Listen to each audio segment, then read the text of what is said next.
it's not a travel guide. It's more like an encyclopedia. So I cannot claim to have been to every far corner of Oceania or South America or wherever. But the publishers, HarperCollins, were keen to do a book which would be a brother and sister to its similar book on motor racing, on Formula One, so exploring the tracks. Now, they hadn't quite realised that there are X number of Formula One tracks. I don't know the exact number, but there are more racecourses in Yorkshire practically. So they wanted something to go in partnership with the Formula One book. And they certainly weren't providing me with first-class travel to every corner of the globe. But through various means, we were able to put together a book which is we consider an encyclopedia, hopefully comprehensive encyclopedia of 100 racecourses around the world, some in these islands, but many in more far-flung locations. And also, we managed to beg, borrow and steal photographs of many of these places, and hopefully not just the sort of standard photographs that you see of, I don't know, of a racecourse with a mountain behind. You know, some nice things that were a little bit different, because I was determined it wasn't just going to be, it was going to be more than just writing about Garrison Savannah in Barbados and saying that it was there in a photograph. You know, I really wanted to dig into a bit of history and a bit of heritage, because I don't think this can be emphasised enough, the heritage of horse racing, particularly British horse racing, but of horse racing around the world, much of it which emanates from Britain in the first place, is a really important part of the whole thing. And one shouldn't be frightened of heritage. One should absolutely celebrate the heritage. And Doncaster, home of the St Leger, first staged in 1776.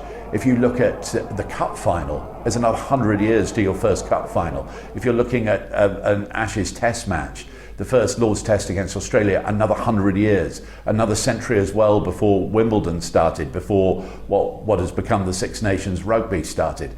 So this heritage of horse racing is a really important part of the whole thing. And you know, there are some things about racing that are a bit archaic.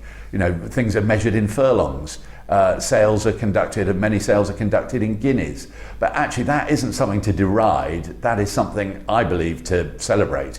And it was those kind of things that certainly that kind of philosophy of celebrating racing for its brilliance and excitement, but also its idiosyncrasies. I think if I could wave a magic wand and be transported around the world every week during the season, it would be to go to Sha Tin and Happy Valley. And I think, because of the quality of what's on offer, but there's quality in lots of different locations around the world, but it's that atmosphere, that frenetic, 85,000 people in two stands, and that might well have got bigger since the book at Sha Tin.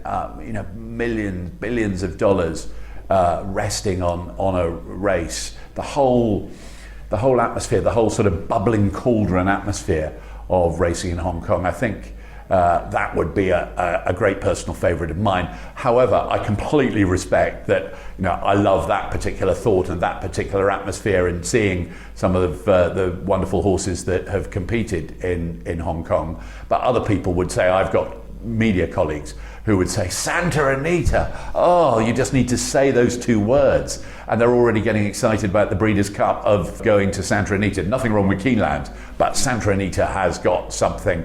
Del Mar has got something. And much closer to home, Paris-Longchamp has unquestionably got something. And, let's not just get excited about abroad. So much in the United Kingdom and in Ireland has got a great deal. If you said to me, what is the one festival or the one event that you have to go to every year, and you can choose which one it's going to be, I would go to the Dublin Racing Festival in Leopardstown. I think it's absolutely fabulous. A most wonderful 2 days at Leopardstown. Leopardstown, not ridiculously big, so it's quite cosy. It's early February, so it tends to be quite chilly.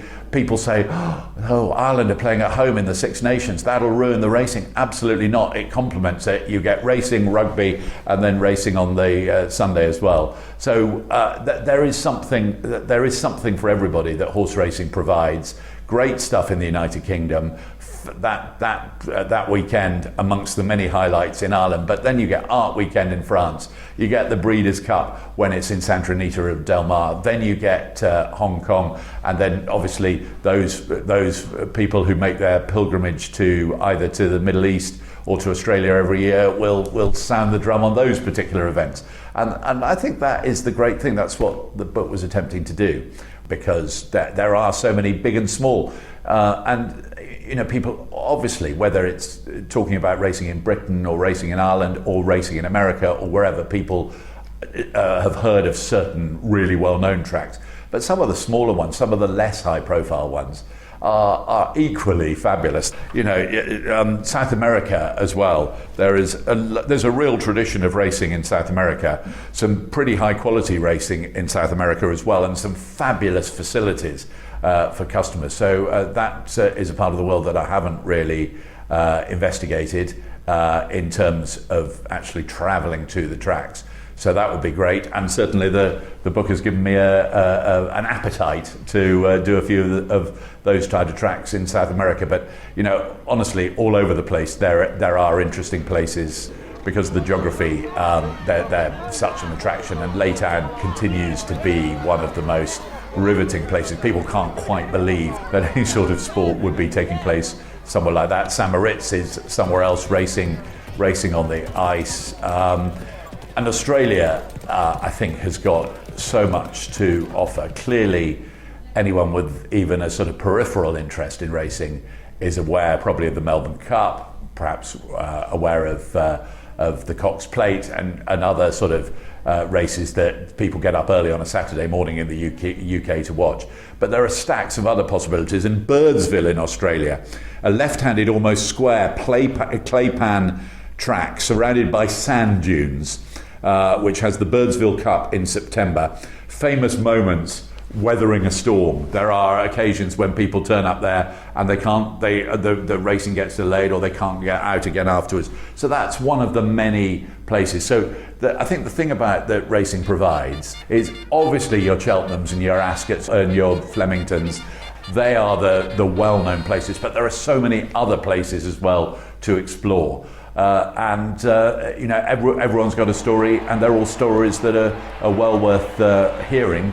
I don't think you can fault Arc Day. Arc Day at Longchamp, Paris-Longchamp, as they prefer to call it these days, and there have been so many magic moments there. And it does feel, there's nothing wrong with the Derby at Epsom, and there's nothing wrong with the big prizes at York, etc., etc. But when you get to October, the first weekend in October, the Arc is a great event.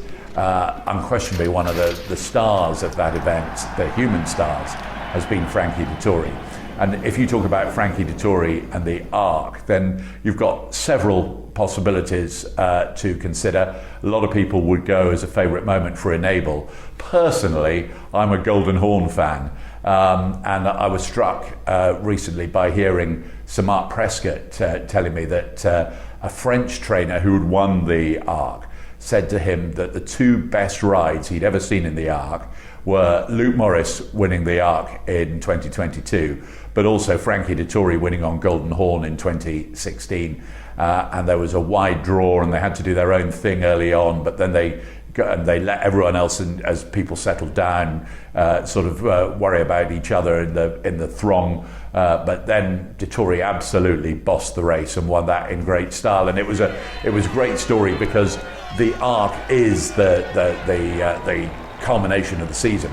And the horse had been in action since Newmarket in April, had been to York for the Dante, had won the Derby, had won the Eclipse, had won the Irish Champion Stakes. There'd been blips, the odd blip in between, well, the one blip in between as well at York. But it was a great story, and it was also a great story for Frankie Dettori that year, because people had been writing him off as past his sell-by date.